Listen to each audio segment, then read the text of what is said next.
El aire en la sala de estar siempre se sentía pesado los domingos, pero ese día era diferente. Estaba cargado con la pensión de un juicio no declarado, una sentencia que yo sabía, en lo más profundo de mis huesos, estaba a punto de ser dictada en mi contra. Mi madre, Carmen, estaba sentada en su sillón de siempre, ese que tenía el tapiz gastado justo en los reposabrazos donde sus manos nerviosas habían trabajado durante años. A su lado, mi hermana menor, Renata, se cruzaba de brazos con una impaciencia apenas disimulada. Su perfume caro, una mezcla agresiva de flores y almizcle, luchaba por dominar el olor a desinfectante y a la sopa de lentejas que yo había preparado para el almuerzo. Y en el otro sofá, mi tía Mireya, la hermana de mi madre, asentía a cada palabra no dicha, su rostro una máscara de piadosa complicidad.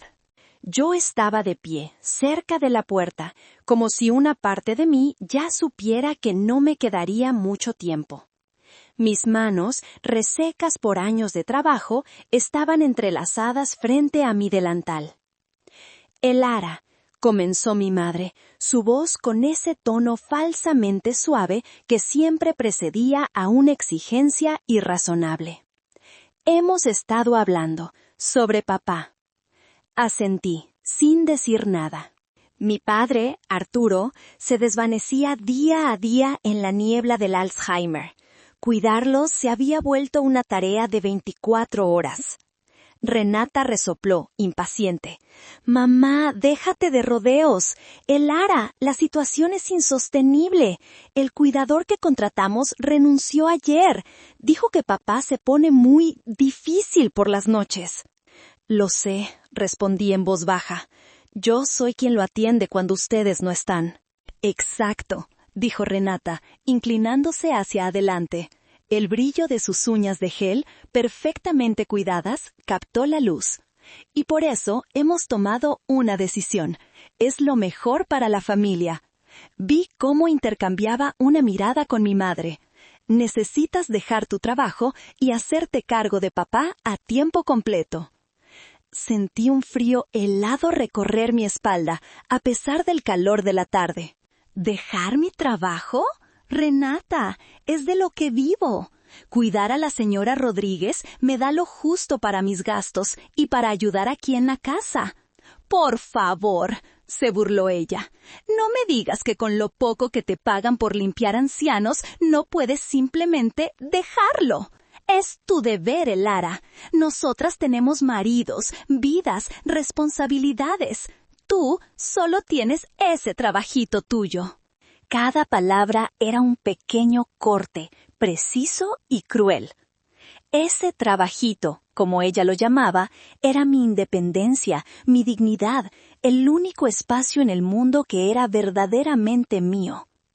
Con una calma que no sentía, respondí: «No puedo dejar mi trabajo. Puedo seguir ayudando por las tardes y los fines de semana, como siempre. Podemos buscar otro cuidador». «No hay dinero para otro cuidador», espetó mi madre, su falsa suavidad desapareciendo para revelar la dura realidad. «Renata y su esposo ya no se ayudan demasiado. Es tu turno de sacrificarte. Siempre has sido egoísta, pensando solo en ti». La acusación me dejó sin aliento. ¿Yo, egoísta, la que había renunciado a todo por ellos? Vi la decisión final en sus ojos.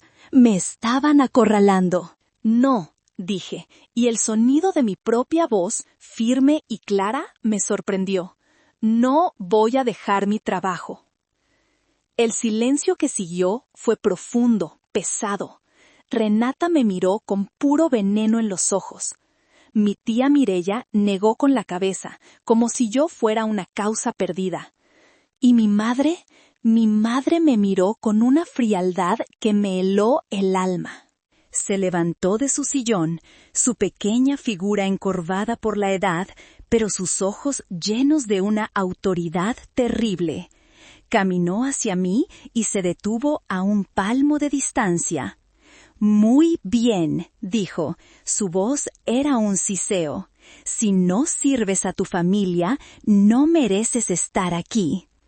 No hubo más discusión. La sentencia había sido dictada. Fui a mi pequeño cuarto, el mismo desde mi adolescencia. Tomé mi bolso con mis pocas pertenencias y mi cartera. Cuando volví a la sala, ninguna de las tres levantó la vista. Salí por la puerta principal, la misma por la que había entrado y salido durante 58 años. Escuché el sonido del cerrojo girando detrás de mí. Un sonido definitivo, brutal. Estaba en la calle, sola, con el sol de la tarde en la cara y un vacío inmenso en el pecho.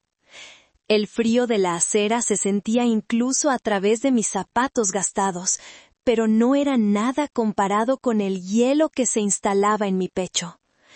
Me recordó a otra noche fría, hacía ya 10 años, la noche de la boda de Renata. El recuerdo llegó sin ser invitado, tan vívido como si estuviera sucediendo de nuevo. Había ahorrado durante 6 meses para comprarme un vestido. No era de diseñador, por supuesto, pero para mí era un lujo. Era de un color azul profundo, como el cielo nocturno, con pequeños destellos plateados. Cuando me lo probé en la tienda, por un instante, no vi a Elara, la cuidadora, la hermana mayor siempre dispuesta. Vi a una mujer elegante. Llegué a la recepción sintiéndome casi bonita, una sensación extraña y fugaz. La boda era en un salón lujoso, todo blanco y dorado. Renata, por supuesto, parecía una princesa de cuento de hadas con su vestido carísimo y su sonrisa radiante. Me acerqué a felicitarla, y su mirada recorrió mi vestido de arriba a abajo. Una pequeña mueca de desdén se dibujó en sus labios. «¡Qué interesante elección, Elara!», dijo, su voz goteando con descendencia.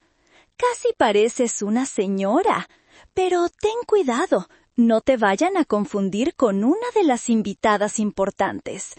Y con eso se dio la vuelta para saludar a unos amigos de su esposo.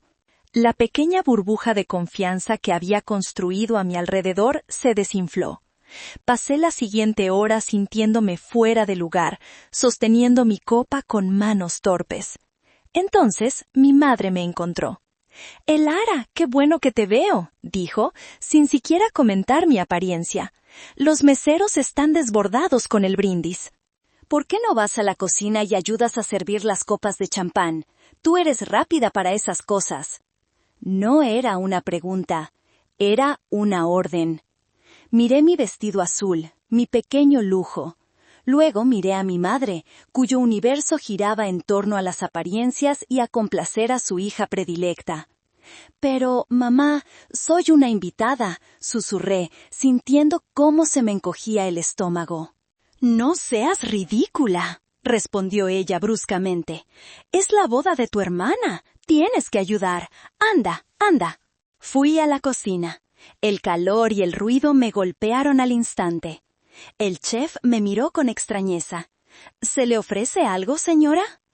«Vengo a ayudar», murmuré, sintiendo que la cara me ardía. Una de las cocineras me tendió un delantal blanco manchado de grasa. Me lo até sobre mi vestido azul de cielo nocturno. El contraste era grotesco, humillante. Pasé las siguientes 2 horas llevando bandejas de canapés y copas de champán, esquivando a los invitados que reían y bailaban. Nadie pareció notar que la mesera era la hermana de la novia. O quizás sí lo notaron, y simplemente no les importó. Vi a la Renata reír a carcajadas, a mi madre charlar animadamente con sus amigas.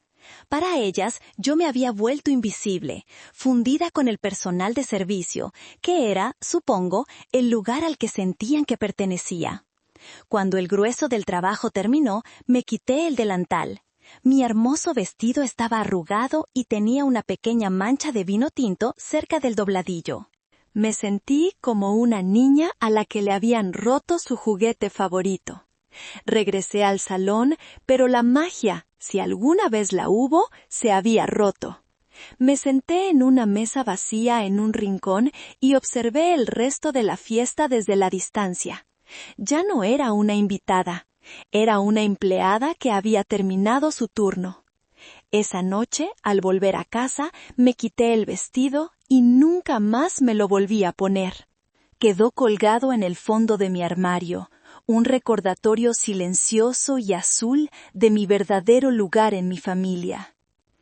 El recuerdo del vestido era amargo, pero había otras piezas en mi museo personal del dolor, cada una con su propia historia de desprecio silencioso. Una de las más dolorosas tenía el sabor salado del mar, un mar que nunca llegué a conocer. Fue 5 años después de la boda de Renata. A mis 53 años, nunca había visto el océano. Era un sueño sencillo, casi infantil.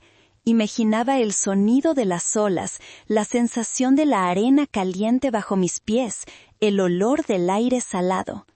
Durante más de 1 año había estado ahorrando cada peso extra que ganaba. Hacía costuras por la noche después de mis largos turnos como cuidadora. Saltaba comidas, caminaba en lugar de tomar el autobús. Cada moneda que caía en el frasco de vidrio que guardaba bajo mi cama era una pequeña ola que me acercaba a mi sueño. Finalmente, tuve suficiente. Había reservado un pequeño hotel en Mazatlán, 3 noches, un boleto de autobús de ida y vuelta. No era un viaje de lujo, pero era mío. La alegría que sentía era tan intensa que casi dolía. Se lo conté a mi madre, no porque buscara su aprobación, sino porque la emoción me desbordaba. «¿A la playa?», dijo ella, con una expresión de perplejidad. «¿Y para qué quieres ir tú sola a la playa, Elara? Eso es para jovencitos, para parejas». «Solo quiero ver el mar, mamá», le expliqué, mi entusiasmo disminuyendo un poco ante su falta de interés.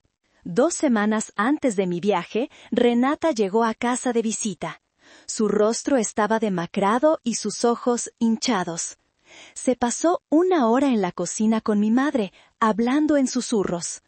Después, mi madre me llamó a su habitación. Su expresión era grave. «Elara, tenemos un problema. Tu hermana, las cosas no van bien. Su esposo hizo unas malas inversiones. Tienen muchas deudas». Sentí una punzada de compasión. A pesar de todo, era mi hermana. «Lo siento mucho, mamá. ¿Hay algo que pueda hacer?» Mi madre evitó mi mirada. Se acercó a su armario y sacó un sobre.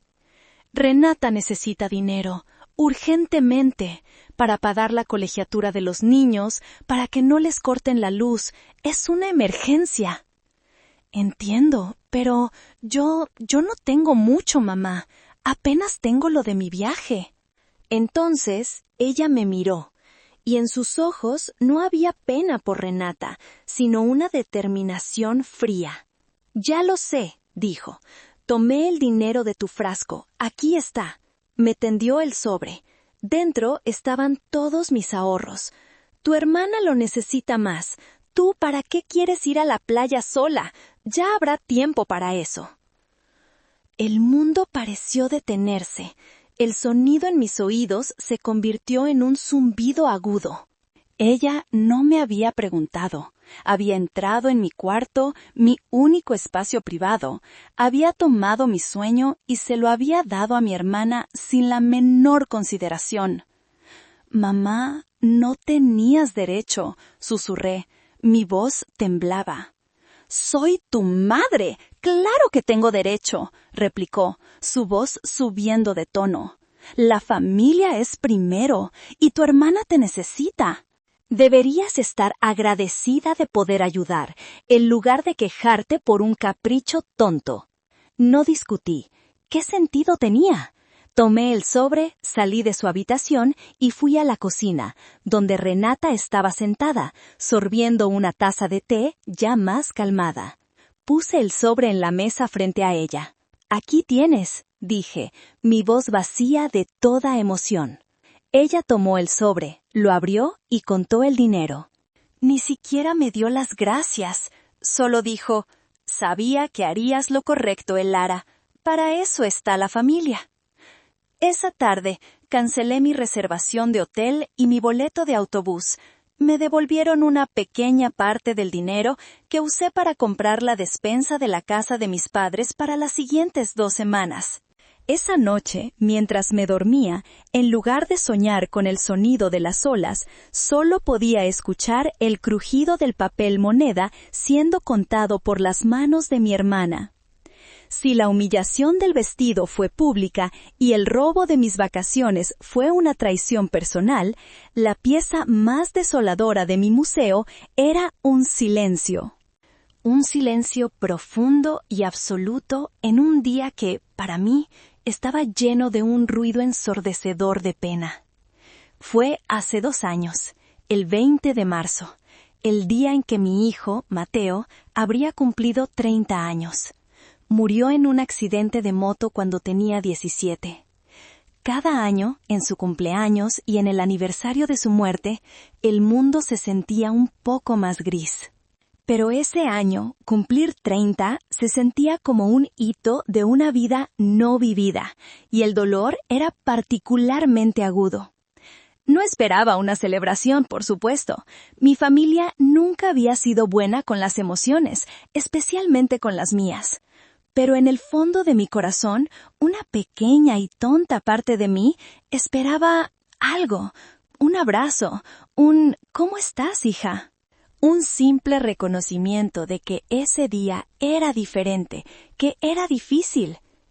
Pasé la mañana en el cementerio, limpié la lápida de Mateo, le puse flores frescas, le hablé en voz baja sobre mi trabajo, sobre el clima, sobre tonterías, como si él pudiera escucharme. Lloré un poco, como siempre lo hacía, y luego me sequé las lágrimas y volví a casa. El peso en mi pecho era físico, una opresión que me dificultaba respirar. La casa estaba vacía. En la mesa de la cocina había una nota de mi madre. Fui al mercado. Prepara el pollo para la cena. Ni una palabra más. Mi teléfono sonó a media tarde. Era Renata. Por un instante mi corazón dio un vuelco. ¿Quizás ella se acordaba? «Elara», dijo, su voz apresurada. «Oye, necesito un favor enorme. Esta noche vienen a cenar unos socios de Ricardo. Es súper importante. ¿Crees que puedas venir a mi casa a ayudarme a cocinar? Haces ese mole poblano que a todos les encanta». Me quedé en silencio, el teléfono pegado a mi oreja. El ruido de mi corazón roto era lo único que escuchaba. Ella no solo no se acordaba, sino que me estaba pidiendo que trabajara para ella en el cumpleaños de mi hijo muerto. «No, no puedo, Renata», logré decir, mi voz apenas un susurro. «Hoy es un día complicado para mí». Hubo una pausa. Luego, la impaciencia de Renata se filtró por la línea. «¿Complicado? ¿Por qué? ¿Te sientes mal? Por favor, Elara, no me hagas esto. Es realmente importante». «No seas egoísta por una vez en tu vida y piensa en los demás». «Es el cumpleaños de Mateo», dije. Las palabras se sentían como vidrio en mi garganta. Otro silencio, esta vez más largo. Pude escucharla suspirar, un suspiro de fastidio, no de compasión. «Ay, Elara, por favor, ya pasaron tantos años, tienes que superarlo. No puedes usar eso como excusa para todo, la vida sigue». Y entonces colgó. Me quedé mirando el teléfono en mi mano. La vida sigue. Para ellos, sí. Para ellos, mi dolor era una inconveniencia, un drama innecesario, una excusa. La existencia de mi hijo, el amor más grande de mi vida, había sido reducida a una molestia en la agenda de mi hermana. Esa noche no preparé el pollo. Me encerré en mi cuarto y saqué la única foto que conservaba de Mateo en mi mesita de noche. Lo miré sonreír eternamente joven, y lloré en silencio, no solo por él, sino por mí. Lloré por la mujer invisible en la que me había convertido para mi propia familia, una mujer cuyo dolor más profundo era solo un estorbo. El silencio de mi familia ese día fue más ruidoso y más cruel que cualquier grito o insulto que me hubieran lanzado jamás. Fue la confirmación final de que, en sus vidas, yo no existía realmente. Solo existían mis manos para trabajar y mi espalda para cargar sus problemas. Ahora, sentada en el pequeño pero acogedor sofá de mi amiga Sofía, todos esos recuerdos se arremolinaban en mi mente, no como fantasmas, sino como pruebas de una vida de servicio no reconocido y de afecto no correspondido. Sofía, que me había acogido sin hacer preguntas, solo con un abrazo y una taza de té caliente, me observaba con preocupación. «Puedes quedarte todo el tiempo que necesites, Elara», dijo, su voz suave. «Esa gente no te merece». Asentí, incapaz de hablar. Mi mirada se perdió en la ventana, en los tejados de la ciudad. Y entonces, en medio de la tormenta de mi desolación, un rostro amable apareció en mi mente. Don Ramiro. Don Ramiro había sido mi último cliente. Un profesor de literatura jubilado, viudo y sin hijos, que vivía en una vieja casa llena de libros y recuerdos. Cuando empecé a trabajar para él, esperaba la misma relación distante y profesional que con mis otros clientes. Pero don Ramiro era diferente. Desde el primer día no me trató como a una empleada, sino como a una persona. Se interesaba por mi día, me preguntaba mi opinión sobre las noticias, recordaba pequeñas cosas que le contaba. Al principio, su amabilidad me descolocaba. No estaba acostumbrada a que me vieran. «Elara», me dijo un día, mientras yo le ayudaba a organizar su biblioteca, «usted tiene una mente muy aguda. Puedo verlo en sus ojos cuando habla de los libros que ha leído». Me sonrojé. «Oh, no, don Ramiro, yo apenas terminé la preparatoria. Solo leo novelas baratas». Él sonrió. «La inteligencia no se mide por los diplomas, sino por la curiosidad. Y usted es una mujer muy curiosa». Fue él quien me habló de los cursos en línea. Internet es la biblioteca de Alejandría de nuestro tiempo, Elara. Puede aprender lo que quiera. Me ayudó a inscribirme en mi primer curso, Finanzas Personales Básicas. Al principio me sentí tonta, luchando con conceptos como interés compuesto y diversificación de activos. Pero don Ramiro era paciente. Me explicaba las cosas con analogías literarias, comparando una cartera de inversiones con una buena biblioteca. Necesita clásicos sólidos, pero también algunas obras nuevas y atrevidas para crecer. Después de ese curso, seguí con otro de administración de pequeños negocios. Lo hacía por las noches, en secreto, en mi pequeño cuarto en casa de mis padres. No era por una ambición concreta, sino porque, por primera vez en mi vida, sentía que mi mente se expandía. Era mi pequeño acto de rebelión silenciosa. Mientras mi familia me veía solo como un par de manos, yo estaba construyendo algo invisible y poderoso dentro de mí. Soñaba, a veces, con tener mi propia pequeña agencia de cuidadores, un lugar donde las mujeres como yo fueran tratadas con la dignidad que merecían.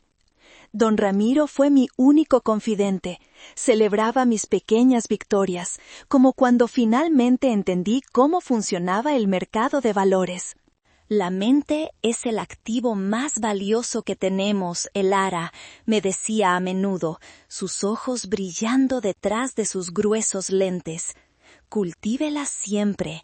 Es lo único que nadie podrá arrebatarle jamás». Se convirtió en el padre que nunca tuve, en el amigo que siempre necesité. En sus últimos meses, cuando ya estaba muy débil, me sentaba a su lado y le leía poesía.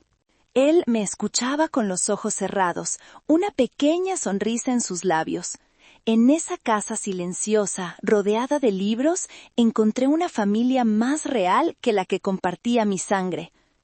Pensar en él ahora, en el sofá de Sofía, me dio una extraña sensación de paz.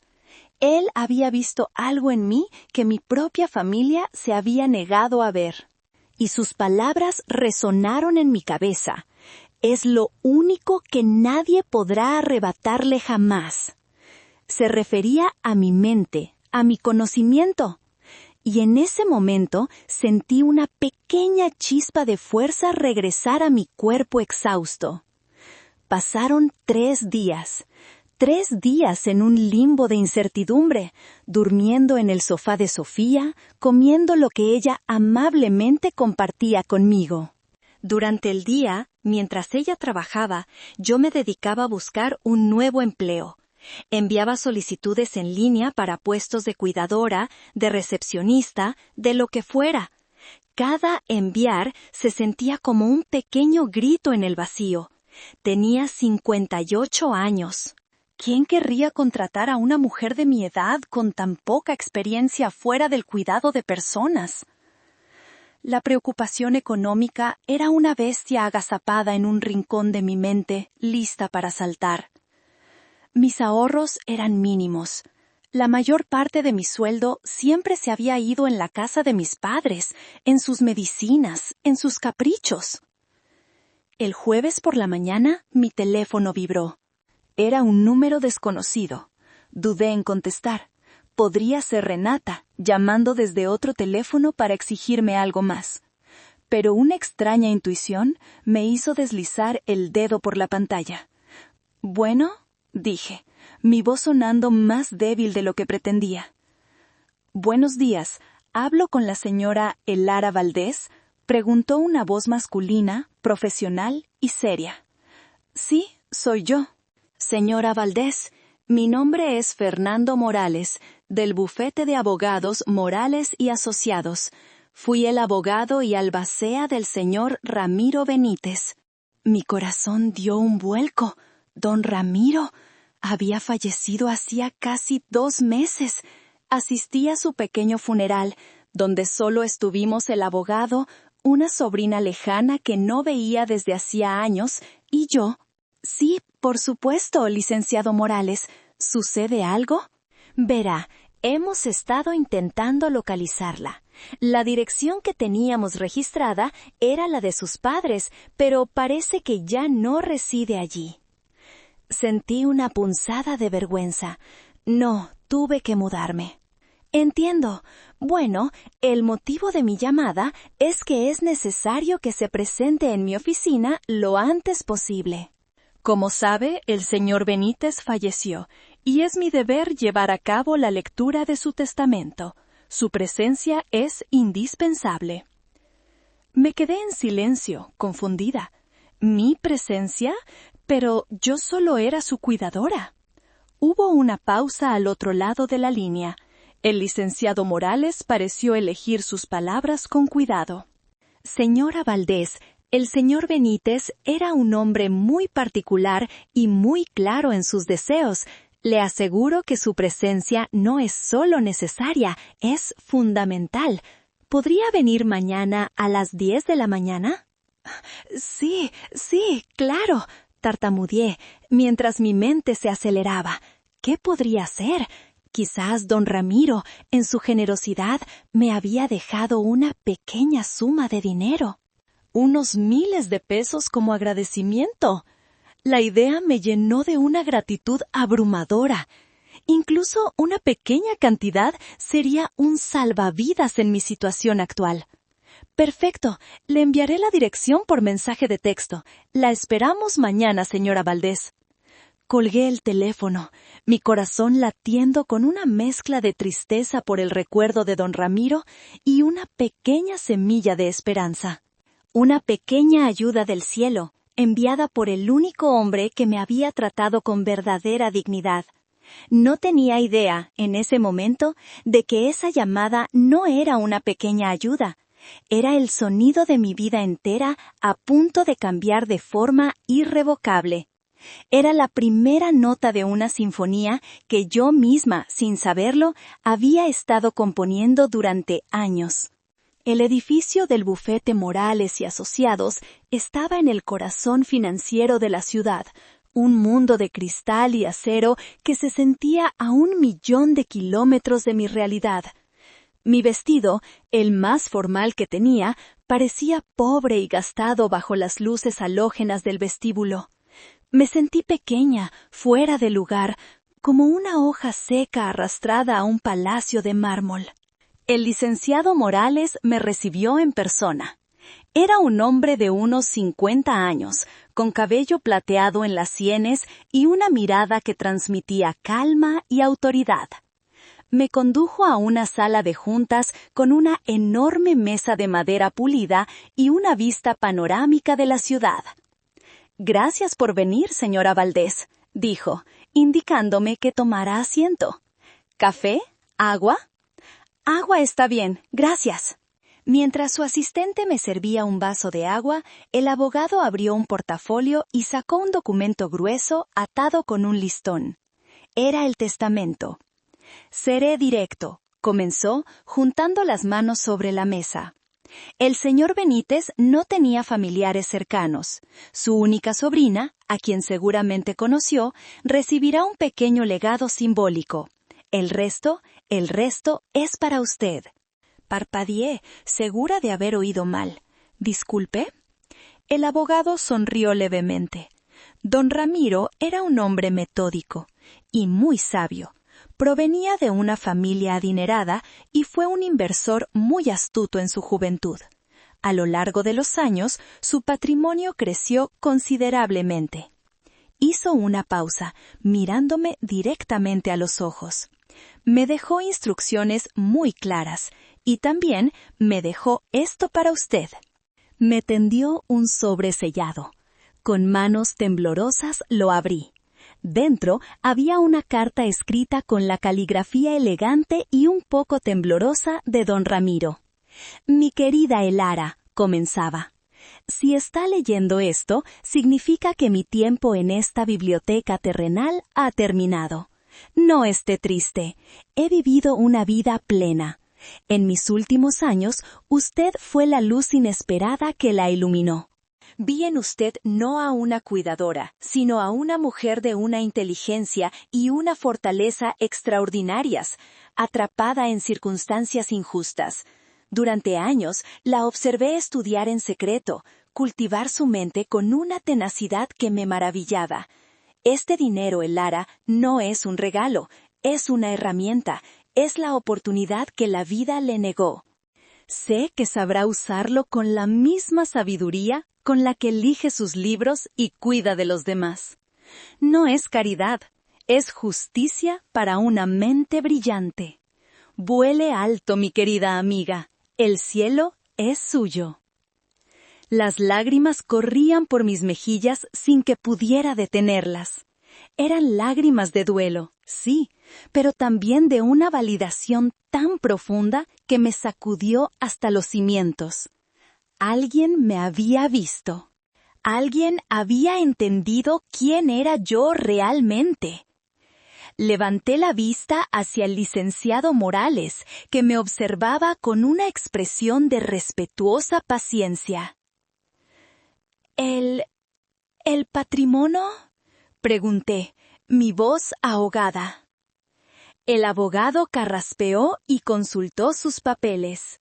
Entre propiedades, acciones y cuentas bancarias, el patrimonio neto del señor Benítez está valorado, después de impuestos, en aproximadamente 80 millones de pesos. 80 millones.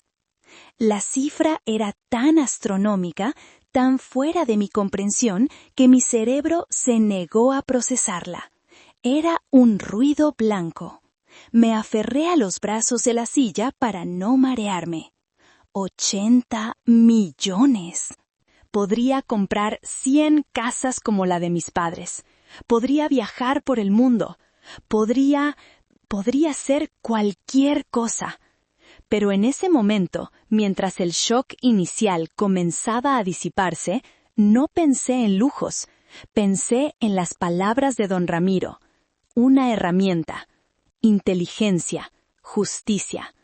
Y de repente, el dinero dejó de ser una cifra abstracta, se convirtió en un arma, en un escudo, en la llave que podía abrir la jaula en la que había vivido toda mi vida.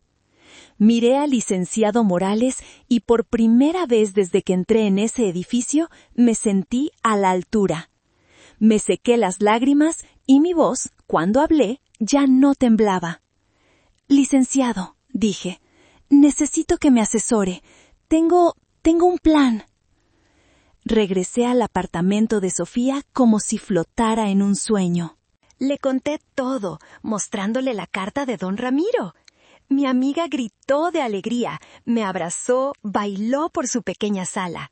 «Te lo dije, sabía que tu bondad sería recompensada», exclamaba, sus ojos brillando de felicidad por mí. «Un crucero, Elara. Tienes que ir a un crucero por el Caribe. O cómprate un departamento en la playa. El mundo es tuyo». Su entusiasmo era contagioso, y por un momento me dejé llevar. Imaginé la brisa del mar, un cóctel en la mano, sin más preocupación que el color del atardecer. La imagen era tan seductora y tan lejana. Esa noche no pude dormir. Daba vueltas en el sofá, la mente acelerada. 80 millones. La cifra seguía rebotando en mi cabeza. Era una bendición, un milagro, pero también era un peso. ¿Qué se suponía que debía hacer con tanto? La idea de gastarlo en lujos me parecía casi frívola. El dinero, para mí, siempre había sido sinónimo de seguridad, de supervivencia, no de placer. A la mañana siguiente, mientras tomaba un café, mi teléfono vibró con un mensaje. Era de Renata. «Papá tuvo una noche terrible. No durmió nada y no deja de preguntar por ti. Mamá está agotada. Esto es tu culpa, Elara. Tu egoísmo nos está destruyendo. Espero que estés contenta». Leí el mensaje 1, 2, 3 veces. La manipulación era tan burda, tan descarada. La culpa, esa vieja conocida, intentó abrirse paso en mi corazón, pero algo había cambiado. La validación de don Ramiro, la seguridad que ahora me daba mi nueva situación, habían construido una especie de escudo a mi alrededor. Ya no sentí culpa, sentí rabia, una rabia fría y lúcida. ¿Mi egoísmo? ¿Después de todo lo que les había dado? ¿Después de que me echaran a la calle como a un perro? Miré el mensaje de nuevo, y entonces una idea, audaz y terrible, comenzó a formarse en mi mente. La idea surgió de la confluencia de todo: mi dolor, la carta de don Ramiro, los cursos de finanzas que había tomado y el descaro de mi hermana. Sofía tenía razón. Podía comprar un departamento en la playa, podía irme de crucero, podía desaparecer de sus vidas para siempre y vivir en paz. Pero, ¿sería eso justicia? Irse sería una victoria silenciosa. Pero después de tantos años de silencio, ansiaba un grito que resonara en las paredes de esa casa que me había visto llorar tantas veces. Un grito que les demostrara que la mujer que habían despreciado no era débil ni tonta. Recordé las palabras de Renata al verme con el vestido de fiesta. «Pareces una sirvienta queriendo ser señora». Una sonrisa lenta, una que no había sentido en años, se dibujó en mis labios. «Muy bien, hermanita», susurré para mí misma. «Vas a ver lo que esta sirvienta puede hacer». Tomé mi teléfono y llamé al licenciado Morales. «Licenciado, soy Elara Valdés», dije, mi voz firme. «Necesito verlo de nuevo. Quiero hablar sobre una inversión. Quiero comprar una propiedad». Y en mi mente, La imagen de la fachada de la casa de mis padres, la casa donde nací y de la que fui expulsada, apareció clara y nítida. No se trataba de venganza, se trataba de reclamar mi vida, mi historia, mi dignidad, ladrillo por ladrillo. Cuando le expuse mi plan al licenciado Morales, él no parpadeó. Escuchó atentamente, con la barbilla apoyada en sus manos entrelazadas, mientras yo le contaba la historia de mi familia, de la casa, de la deuda. Le hablé de mi hermana y su esposo, de su estilo de vida por encima de sus posibilidades. «Entiendo», dijo finalmente cuando terminé. «Es un movimiento audaz, señora Valdés, y legalmente es factible». «¿Cómo?», pregunté, ansiosa. «No quiero que sepan que soy yo. No hasta el final». «Déjemelo a mí», respondió él con una confianza que me tranquilizó. «Lo primero es investigar la situación legal de la propiedad». 2 días después, el licenciado Morales me llamó con los resultados. Eran aún más jugosos de lo que había imaginado. «Tenía usted razón», me informó. «La casa no está hipotecada con un banco tradicional». Su cuñado, para financiar uno de sus negocios brillantes, contrajo un préstamo privado con una financiera de dudosa reputación.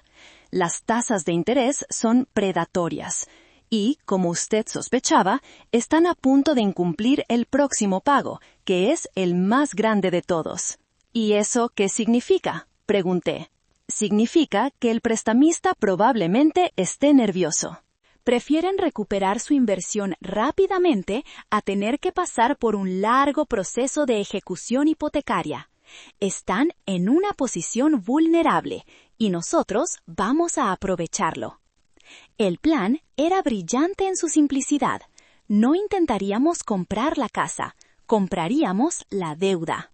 A través de una de nuestras empresas de inversión, haremos una oferta para comprarles el préstamo en su totalidad, explicó Morales. Les ofreceremos el capital principal más un pequeño interés. Para ellos es dinero seguro e inmediato. No podrán resistirse. «¿Y una vez que seamos los dueños de la deuda?», pregunté. Mi corazón empezaba a latir más rápido. «Una vez que la deuda sea nuestra, usted, como nueva acreedora, tendrá todo el derecho legal de exigir el pago inmediato, y cuando su familia no pueda pagar, podrá ejecutar la garantía, que es, por supuesto, la casa». Su sonrisa era casi imperceptible. Todo limpio, rápido y absolutamente legal. Di mi aprobación sin dudarlo. El proceso se puso en marcha con una velocidad asombrosa. El licenciado Morales era un tiburón en su elemento. Negoció con la financiera, que, tal como él predijo, aceptó la oferta con entusiasmo. Firmé los papeles en su oficina, mi mano trazando un nombre que no era el mío, el de la empresa fachada. Se sentía como firmar una declaración de independencia. «Ya está hecho, señora Valdés», me dijo Morales una semana después, por teléfono. «Usted es ahora la dueña de una deuda de 3 millones de pesos y la propietaria en la sombra de la casa de su infancia». Colgué el teléfono y me senté en el sofá de Sofía. Era real, estaba sucediendo. Una parte de mí se sentía eufórica, poderosa, pero otra parte, una pequeña y vieja voz en mi cabeza, susurró: «¿Y si te equivocas? Siguen siendo tu familia». En ese momento, la voz de don Ramiro resonó en mi memoria tan clara como si estuviera a mi lado. La justicia es para una mente brillante atrapada en circunstancias injustas. Respiré hondo. No me estaba equivocando. Esto no era un acto de maldad, era un acto de equilibrio. Estaba reequilibrando la balanza que había estado inclinada en mi contra durante 58 años. Mientras los engranajes legales de mi plan giraban en silencio, mi vida continuaba en una especie de calma tensa. Pasaba los días en la biblioteca pública, leyendo, continuando mis estudios en línea, sintiendo cómo cada nuevo conocimiento era un ladrillo más en la fortaleza que estaba construyendo a mi alrededor. Pero por las noches, la soledad traía consigo las dudas. Una noche, mientras ordenaba la pequeña caja de cartón con mis pertenencias, encontré un viejo álbum de fotos. En la portada descolorida se leía Familia Valdés 1985. Lo abrí con cuidado. Allí estábamos todos. Mi padre, aún fuerte y sonriente, sosteniendo a una pequeña Renata sobre sus hombros. Mi madre, más joven, con una mirada menos cansada, abrazándome. Y yo, una adolescente torpe con gafas, sonriendo a la cámara. Éramos una familia. En esa foto, al menos, parecíamos felices. Pasé las páginas. Un día de campo, una Navidad, el bautizo de mi hijo Mateo. En cada foto había una versión de nosotros que casi había olvidado, una versión donde las sonrisas no parecían forzadas y el desprecio aún no se había instalado en sus miradas. ¿En qué momento se había roto todo? ¿Fue gradual? ¿Una muerte lenta por 1000 pequeños cortes? ¿O hubo un punto de quiebre que no supe ver? Me detuve en una foto en particular. Estábamos en el patio trasero de la casa. Renata y yo tendríamos unos 20 y 12 años. Ella me estaba mostrando un dibujo, y yo la miraba con una expresión de pura admiración de hermana mayor.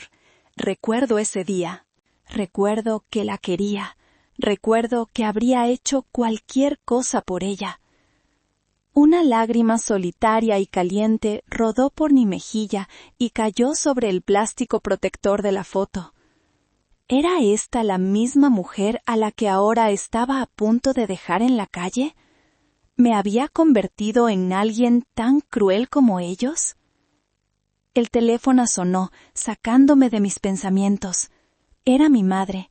Mi corazón dio un vuelco. —¿Elara? —dijo. Su voz sonaba extrañamente frágil. —Hija, ¿dónde estás? Estamos preocupados. —Estoy bien, mamá —respondí. Mi voz era neutra. —Tu padre te extraña. Pregunta por ti todos los días. Hubo una pausa. La casa se siente vacía sin ti. Las palabras eran las correctas, pero la música estaba desafinada. Sabía que no era preocupación lo que había en su voz, sino conveniencia. Me necesitaban, no a mí, Elara, su hija. Necesitaban a la cuidadora, a la cocinera, a la que resolvía todo en silencio. Ahora tienen lo que querían, mamá, dije, mi voz suave pero firme. Una casa sin mí. No seas así, Elara. Esta es tu casa. Siempre lo será. Vuelve, por favor. Arreglaremos las cosas. Cerré el álbum de fotos. La niña sonriente de 12 años me miraba desde el pasado. La compadecí, pero yo ya no era esa niña. Tengo que colgar, mamá. Adiós. Terminé la llamada antes de que pudiera responderme. Miré la foto una última vez. La niña de la foto merecía algo mejor. La mujer de 58 años que sostenía el álbum también. Y en ese momento supe que no había vuelta atrás. Cerré el álbum con determinación. Mi plan no era para destruir a la familia de la foto. Era para salvar a la única persona de esa foto que aún tenía una oportunidad de ser libre. Yo. La discreción era mi mayor aliada, pero en una ciudad donde las noticias, especialmente las jugosas, viajan más rápido que el viento, mi secreto no podía durar para siempre. El eslabón débil fue, irónicamente, un acto de normalidad. Un martes, después de una reunión con el licenciado Morales, decidí caminar un poco para aclarar mi mente. El edificio de su bufete estaba cerca de un café elegante al que nunca en mi vida me habría atrevido a entrar. Pero ese día, impulsada por una nueva confianza, entré y pedí un capuchino. Mientras esperaba, una voz chillona gritó mi nombre. ¡El Lara Valdés! ¡No puedo creerlo! Era doña Ofelia, una vieja vecina de mis padres, una mujer cuya principal afición era coleccionar y distribuir chismes. «¡Doña Ofelia! ¡Qué sorpresa!», dije, forzando una sonrisa. Sus pequeños ojos curiosos me escanearon de arriba a abajo. «Pero mírate nomás, ¿qué andas haciendo por estos rumbos tan elegantes? Y saliendo de ese edificio de abogados, ¿todo bien, mija?» Inventé una excusa rápida sobre unos trámites de pensión, pero sabía que la semilla de la duda había sido plantada en el terreno fértil de su imaginación. Nos despedimos y sentí su mirada clavada en mi espalda mientras me alejaba. 2 días después, mi teléfono sonó. Era Renata. Su tono era completamente diferente al de sus mensajes anteriores. Ya no había ira ni exigencias. Ahora era meloso, casi seductor. «Hermanita, ¿cómo estás? Te he extrañado mucho», arrulló. Me preparé. «Estoy bien, Renata. ¿Qué necesitas?» Nada. Solo quería saber de ti. Oye, me contó Ofelia que te vio el otro día. Dijo que te veías muy diferente, muy arreglada y saliendo de un despacho de abogados muy caro. Hizo una pausa dramática. «Cuéntame, ¿qué traes entre manos? No me digas que por fin te conseguiste un novio millonario. ¡Ya era hora!» Su risa fue forzada, pero la codicia en su voz era palpable. El rumor, distorsionado y embellecido por la mente de doña Ofelia, había llegado a sus oídos. Un viejo rico. Esa era la única explicación que su mente podía concebir para que yo tuviera acceso a ese mundo. Decidí jugar un poco. «No sé de qué hablas, Renata». «Ay, no te hagas la modesta. Ofelia dijo que hasta te metiste a un café donde el agua te la cobran. Algo bueno te tiene que estar pasando.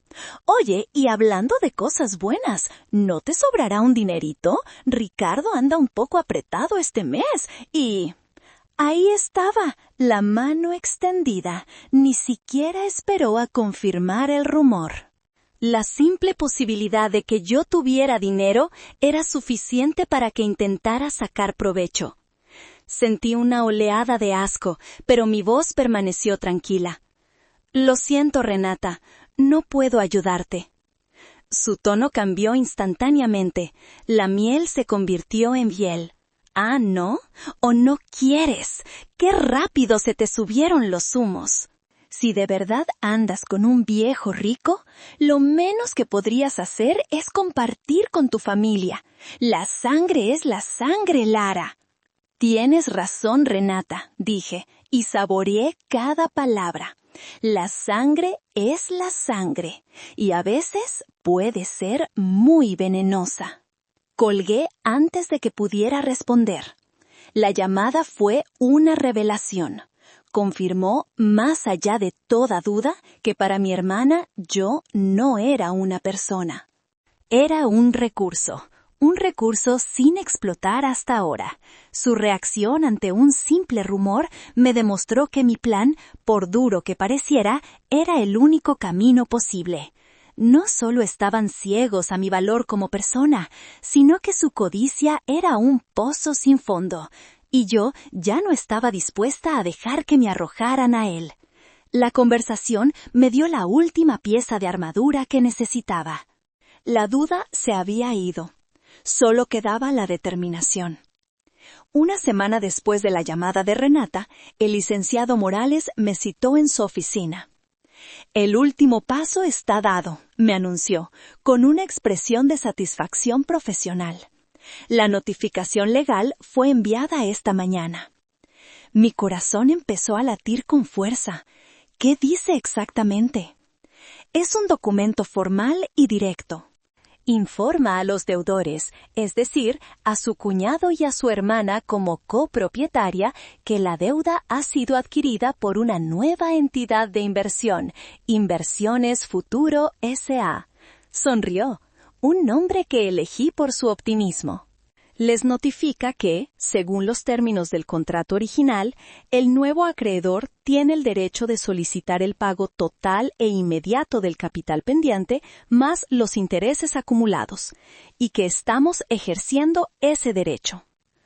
¿Y cuánto tiempo tienen?, pregunté, mi voz apenas un susurro. Legalmente les damos 15 días hábiles a partir de la recepción de la notificación para liquidar la totalidad de la deuda. Si no lo hacen, el siguiente paso es la ejecución de la garantía hipotecaria, es decir, la casa. 15 días, 2 semanas. En 2 semanas, la vida que conocían se derrumbaría. Probablemente la reciban mañana o pasado. Continuó el abogado. Prepárese, señora Valdés. La reacción será intensa. Tenía razón. 2 días después, mi teléfono empezó a arder. La primera llamada fue de un número desconocido. Contesté. Era mi cuñado, Ricardo. Nunca me llamaba. Su voz era una mezcla de pánico y furia. Lara, ¿tú sabes algo de esto? Nos llegó una carta de unos abogados. Dicen que debemos 3 millones de pesos y que si no pagamos nos quitan la casa. Esto tiene que ser un error. ¿Por qué piensas que yo sabría algo, Ricardo?, respondí. Mi voz era un témpano de hielo. No lo sé. Todo ha estado yendo mal desde que te fuiste. Eres un ave de mal agüero. Y colgó.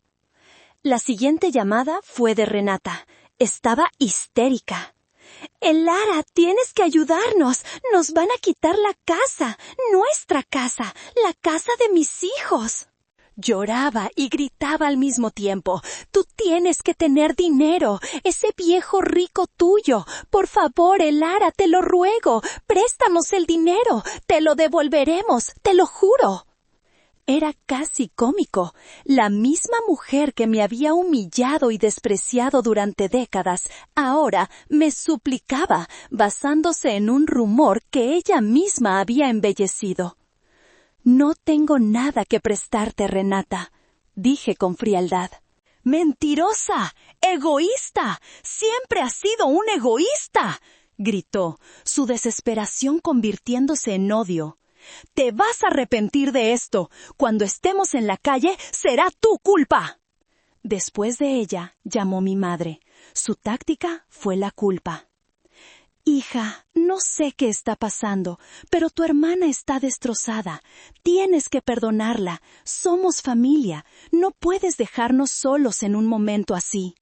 Escuché sus súplicas, sus acusaciones, sus manipulaciones. Pero por primera vez sus palabras no me alcanzaban. Eran como piedras arrojadas contra el muro de una fortaleza. La fortaleza que don Ramiro y yo habíamos construido. Durante los siguientes días, el asedio continuó. Mensajes, llamadas perdidas, incluso un correo de voz de mi tía Mireya citando pasajes de la Biblia sobre el perdón. No respondía ninguno. Dejé que su pánico creciera, que su desesperación se cocinara en el jugo de sus propias decisiones. Estaban buscando un culpable en todas partes, sin jamás mirar al espejo. Y mientras ellos se hundían en su caos, yo esperaba, paciente, calmada, esperaba el día 15, el día del juicio final. El día 15 llegó con un cielo despejado y un sol brillante que parecía burlarse de la tormenta que estaba a punto de desatar. Pasé la mañana en un ritual de preparación. No se trataba de vanidad, sino de armadura. Elegí mi atuendo con el cuidado de un general planeando una batalla. Un pantalón de vestir negro de corte impecable. Una blusa de seda de color marfil que caía con una elegancia sencilla. Un saco a juego. Eran prendas que había comprado la semana anterior, las primeras prendas verdaderamente nuevas y de calidad que había tenido en mi vida. En mis pies, unos zapatos de tacón bajo pero firme. Cada pieza era una declaración. Ya no soy la mujer del delantal. Me miré en el espejo de cuerpo entero del apartamento de Sofía. La mujer que me devolvía la mirada era diferente. Seguía teniendo mis arrugas, mi cabello con algunas canas que no me molestaba en teñir. Pero mis hombros estaban rectos. Mi mirada era directa, sin el asomo de disculpa que siempre la había nublado. Era Elara Valdés, pero una versión 2.0. A las 11 en punto, el licenciado Morales pasó a recogerme. No en su coche habitual, sino en un sedán negro, sobrio y elegante, con un chofer. ¿Lista, señora Valdés?, preguntó, abriéndome la puerta. Su rostro era impasible, pero en sus ojos había un brillo de anticipación. «Lista, licenciado», respondí, y el sonido de mi propia voz, tranquila y segura, me dio la última pizca de fuerza que necesitaba. El viaje a la casa de mi infancia fue corto y silencioso. Cada calle, cada esquina, era un fantasma del pasado. Vi el parque donde llevé a Mateo a jugar, la tienda donde compraba el pan cada mañana, pero no sentí nostalgia. Sentí como si estuviera cerrando un libro muy largo y muy triste. Cuando el coche enfiló por mi calle, vi que la puerta de la casa estaba abierta, una señal de la agitación que reinaba dentro. El chofer detuvo el coche justo enfrente. Me tomé un segundo, respiré hondo, luego salí del coche. El licenciado Morales salió por el otro lado, con su portafolio de cuero en la mano. Subimos los 3 escalones del porche, el mismo porche donde mi padre me había enseñado a andar en bicicleta, el mismo donde había llorado la noche de mi graduación porque nadie se acordó de celebrarlo. No llamé a la puerta, estaba abierta. Entré. La escena en la sala era de un caos controlado. Cajas de cartón a medio llenar estaban apiladas en los rincones. Mi madre estaba sentada en su sillón con la mirada perdida. Mi cuñado, Ricardo, caminaba de un lado a otro como un animal enjaulado, hablando por teléfono en voz baja y furiosa. Y Renata y mi tía Mireya estaban discutiendo a gritos junto a la ventana. Nuestra entrada la silenció a todas. Se giraron al unísono, sus rostros una mezcla de sorpresa y hostilidad. «¿Tú?», escupió Renata, su voz llena de desprecio. «¿Qué demonios haces aquí? ¿Vienes a disfrutar del espectáculo? ¿A burlarte de nosotros?». No respondí. Caminé lentamente hacia el centro de la habitación, el sonido de mis tacones resonando en el suelo de madera. Sentí sus ojos sobre mí, juzgando mi ropa, mi presencia, mi audacia. Dejé que me miraran. Dejé que la confusión creciera en sus mentes. Hoy, el espectáculo no era su desgracia. El espectáculo era yo. Renata, como siempre, fue la primera en recuperar la voz, su incredulidad convirtiéndose en la familiar burla. «Vaya, vaya, miren quién volvió. ¿Te cansaste de la pobreza y vienes a rogar que te dejemos volver ahora que estamos a punto de perderlo todo? ¡Qué oportuna eres, hermanita!», dijo. Su risa era un sonido agrio y sin alegría. Mi cuñado, Ricardo, había colgado el teléfono y me miraba con los ojos entrecerrados. «Lárgate de aquí, Elara. No estamos de humor para tus dramas». Mi madre y mi tía solo observaban. Sus rostros eran máscaras de resentimiento. Yo permanecí en silencio, dejando que sus palabras venenosas flotaran en el aire y cayeran al suelo sin encontrar un blanco. Me giré ligeramente hacia el licenciado Morales y le hice un gesto casi imperceptible con la cabeza. Era la hora. El abogado dio un paso al frente. Su presencia irradiaba una autoridad tranquila que instantáneamente dominó la habitación. Colocó su portafolio sobre la mesa de centro, la misma sobre la que yo había servido innumerables tazas de café, y lo abrió con un clic satisfactorio. «Buenas tardes», dijo. Su voz era profunda y resonante. Mi nombre es Fernando Morales y estoy aquí en representación de la empresa Inversiones Futuro S.A.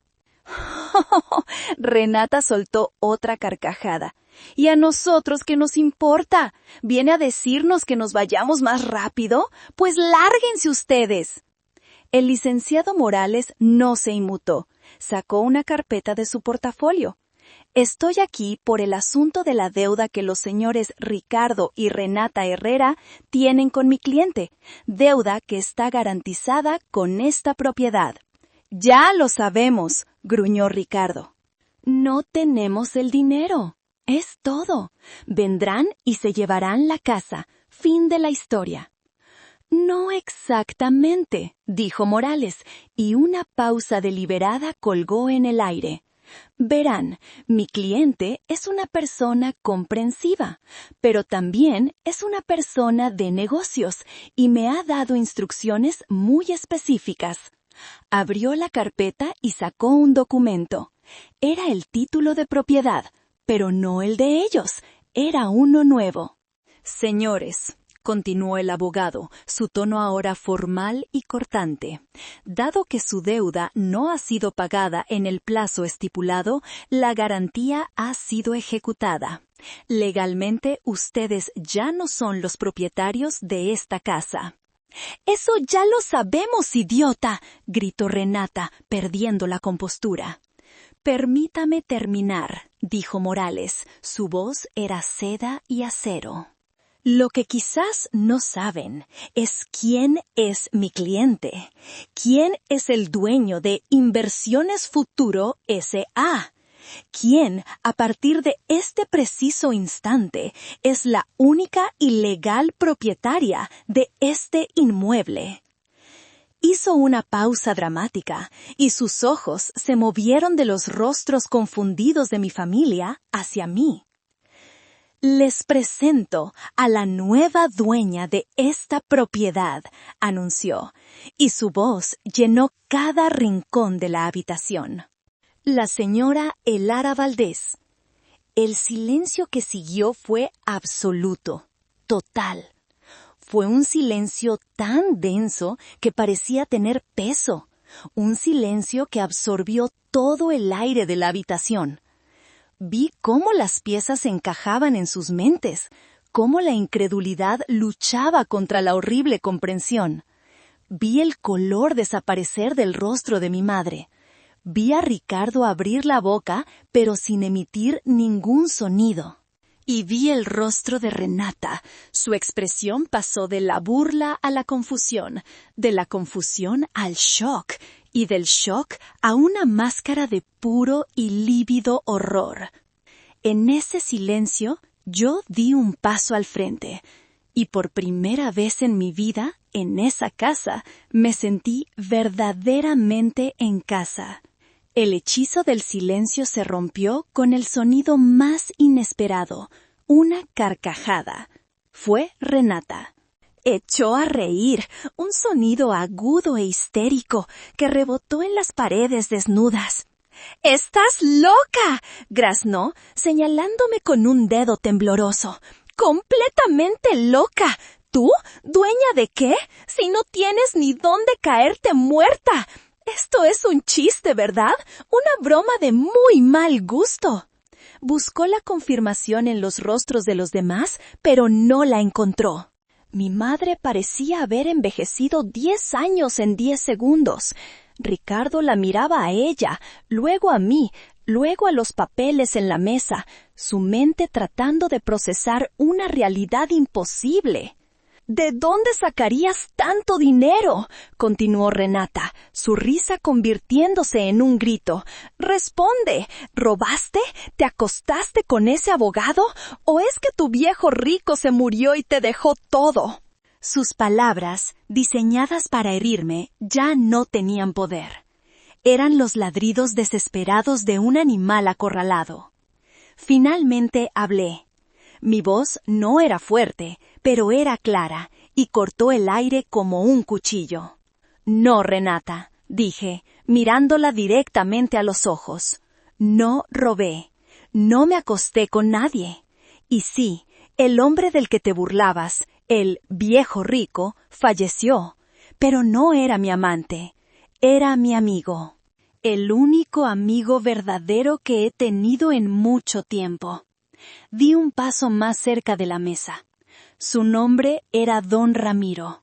Y me dejó su patrimonio porque, a diferencia de mi propia familia, él sí veía mi valor. Vio mi trabajo, mi inteligencia, mi decencia. Cosas que para ustedes siempre fueron invisibles. Me incliné y toqué suavemente el documento con la punta de mis dedos. Esto no es dinero robado, hermana. Se llama trabajo honesto. Se llama inteligencia financiera. Y, si quieres ponerle un nombre que entiendas, se llama justicia poética. La palabra justicia pareció golpear a Renata físicamente. Dejó de gritar. Su rostro se contrajo en una mueca de odio puro. «No», susurró, «no puede ser, no es justo, ese dinero debería ser nuestro, somos tu familia». «¿Familia?», repetí, y esta vez fui yo la que sonrió, una sonrisa triste, cansada. La familia no te echa a la calle cuando te niegas a ser su esclava. La familia no te roba tus sueños para financiar sus caprichos. La familia no te humilla por tu trabajo. No, Renata, ustedes dejaron de ser mi familia hace mucho tiempo. Solo eran mis parientes. Y ahora son mis inquilinos. O más bien, mis ex-inquilinos. Esa última frase pareció sacudir a mi madre de su letargo. Levantó la vista, sus ojos llenos de lágrimas y de un pánico que nunca le había visto. «Elara, hija, no puedes hacernos esto», suplicó. Su voz era un hilo tembloroso. Miré a la mujer que me dio la vida, la misma que me había sentenciado al exilio sin dudarlo. El viejo instinto de consolarla, de ceder, luchó por salir. Pero la nueva Elara, la que había nacido del dolor y se había forjado en la determinación, lo mantuvo a raya. ¿Hacerles qué, mamá?, pregunté con una calma glacial. ¿Tratarlos exactamente como la ley dicta? ¿Hacer valer mis derechos como propietaria? Es curioso. Eso es todo lo que he pedido yo durante años, que se respetaran mis derechos como persona. La calma de mi voz pareció enfurecer a Renata más que cualquier grito. La negación se hizo añicos y dio paso a una furia volcánica. «¡Tú no tienes ningún derecho!», chilló, su rostro enrojecido. «Eres una víbora, una traidora. Hemos cuidado de ti toda tu vida. Has vivido bajo este techo gratis». «¿Gratis?», repetí, levantando una ceja. «¿Llamas gratis a 40 años de servicio doméstico no remunerado? ¿A ser la cocinera, la enfermera, la niñera, el cajero automático de emergencia? Mi estancia en esta casa, Renata, la he pagado con creces, con mi tiempo, con mi salud y con mi dignidad». Cada palabra era un golpe, y ella retrocedió como si la hubiera abofeteado. «¡Te odio!», gritó. Las lágrimas de rabia corrían por sus mejillas, arruinando su costoso maquillaje. «¡Ojalá nunca hubieras nacido! ¡Nos has arruinado!». «Yo no los he arruinado», la corregí. Mi voz seguía siendo implacable. «Se arruinaron ustedes solos, con su soberbia, su pereza y su codicia. Yo solo soy el espejo en el que ahora se ven obligados a mirarse, y no les gusta lo que ven». Me giré hacia el licenciado Morales, quien había observado toda la escena con una neutralidad profesional. «Licenciado, ¿cuál es el siguiente paso?». «Legalmente, señora Valdés, la propiedad es suya. Las personas que la ocupan deben desalojarla», respondió él. Su tono formal contrastaba con el caos emocional de la habitación. Me volví hacia Renata. La miré, no con odio, sino con una especie de distancia clínica. Vi a la niña mimada que siempre conseguía lo que quería, ahora enfrentada a un muro que no podía derribar. Vi el pánico en sus ojos cuando se dio cuenta de que su mundo, construido sobre la explotación de otros, se estaba desmoronando. Y entonces pronuncié la sentencia. La misma que mi madre me había dictado a mí, pero con mis propios términos. La familia, dije, haciendo comillas en el aire, me echó a la calle con nada más que mi bolso. Yo seré más generosa. Mi mirada se posó en Renata, fría y penetrante.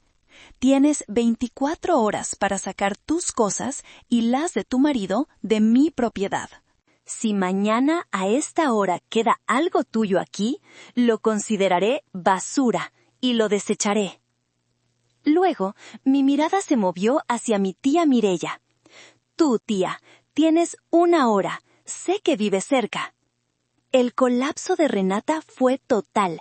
Se llevó las manos a la cabeza y emitió un sonido ahogado, a medio camino entre un sollozo y un grito. Se dejó caer en una de las cajas de cartón, su cuerpo sacudido por espasmos de furia impotente. La hija dorada, la princesa del castillo, acababa de ser destronada. Y la nueva reina era la sirvienta a la que siempre había despreciado. Mientras Renata se deshacía en su propia miseria, mi madre pareció encontrar una nueva fuente de energía.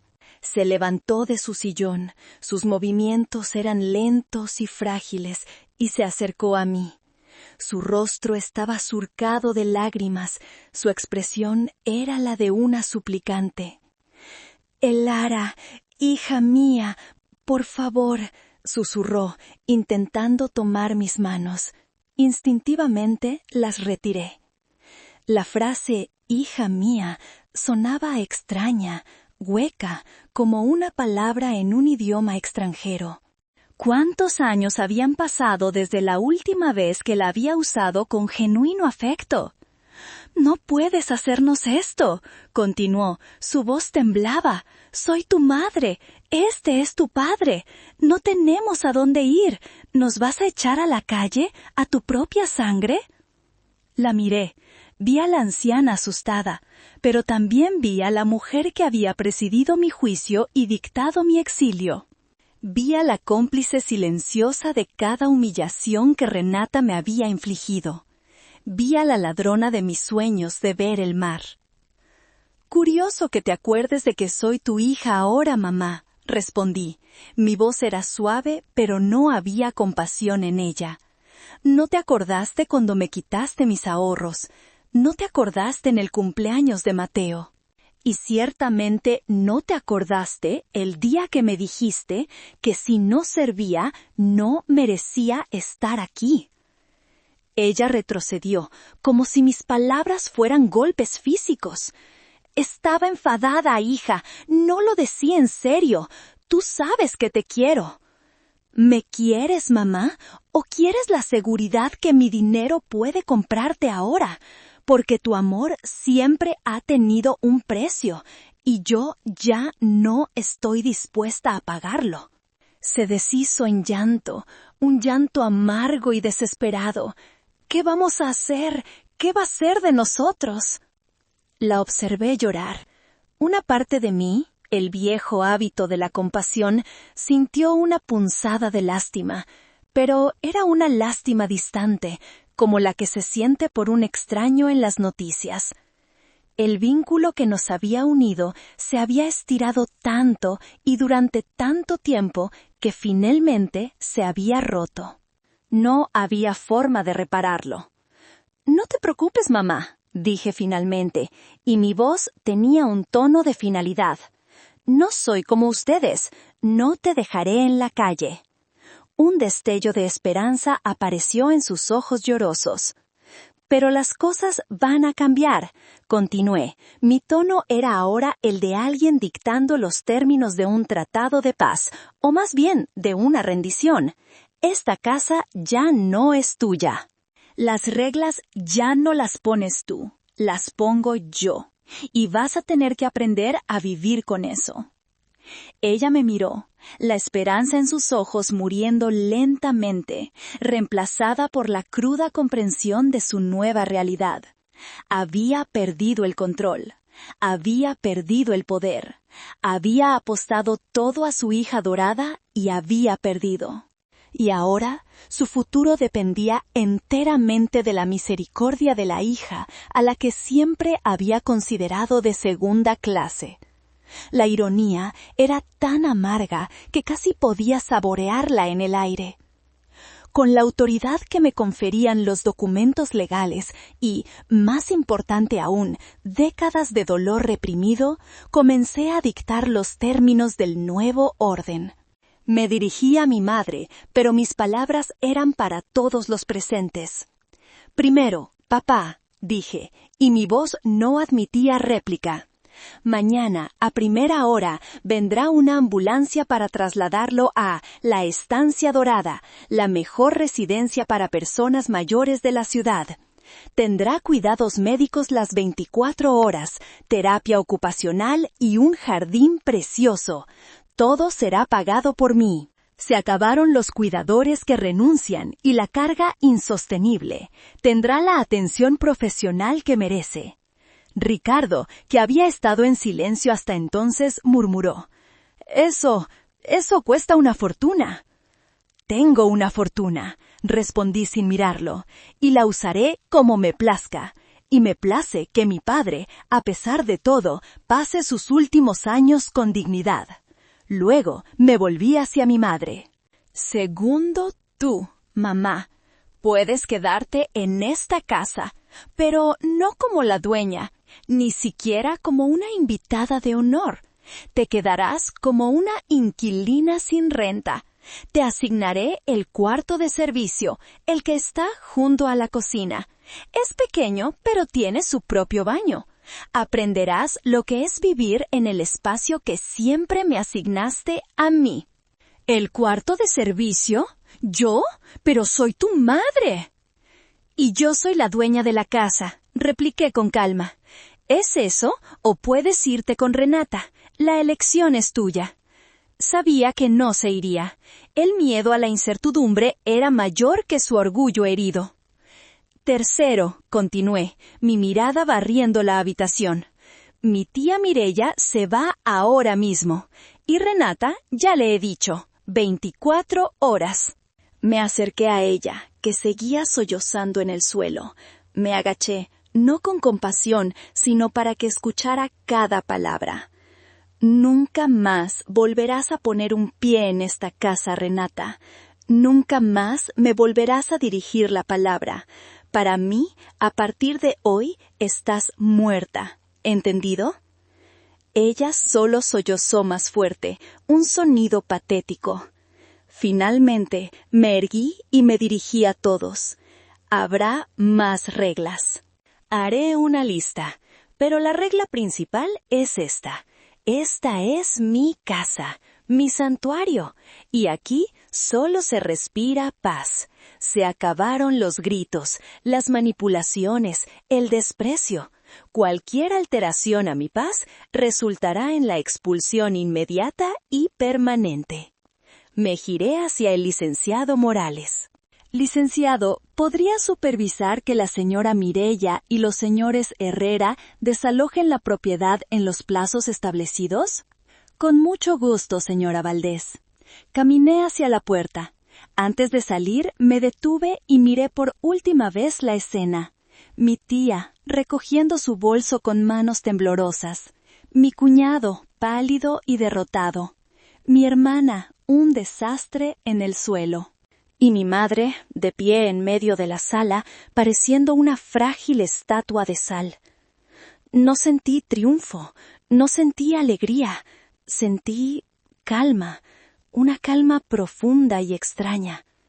El caos que había reinado en mi vida durante tanto tiempo finalmente había sido contenido, organizado, puesto en su lugar.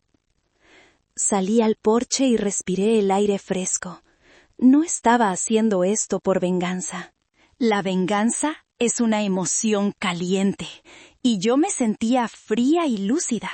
Lo estaba haciendo por paz. Mi paz, la que me habían robado durante 58 años y que ahora finalmente estaba reclamando. Los meses que siguieron fueron como ver las réplicas de un terremoto.